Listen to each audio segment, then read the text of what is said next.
guys हामी यहाँ चामल आज केलाउँदैछौँ आज बिहिबार छुट्टी मनाउँदैछौँ चामल केलाएर छुट्टी मनाउँदैछौँ आज हेर्नुहोस् तपाईँहरू पनि चामल यसरी केलाउनु पर्छ है हो चामल कसरी केलाउनु पर्दो रहेछ अन्त चामल केलाउनु कतै मजा आउँदैछ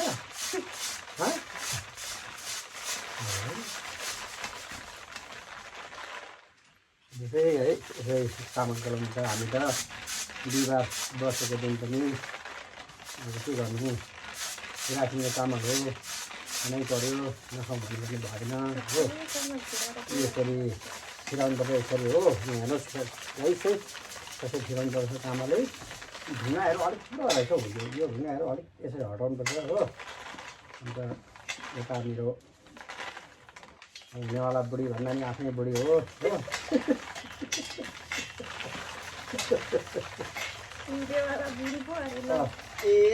अन्त यता अर्को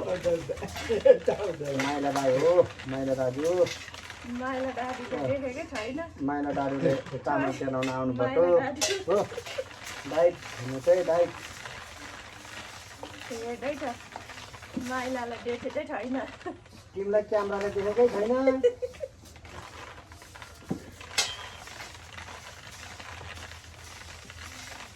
बिहा पनि आउँदैछ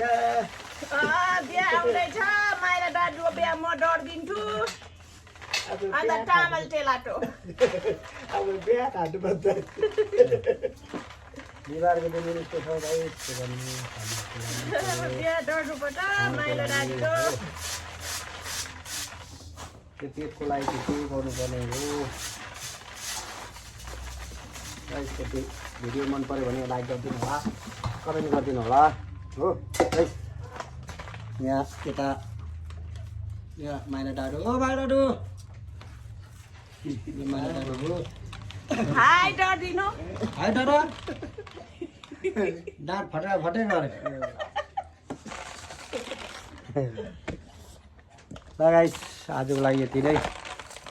फेरि भेटौँला कपाल हेर्न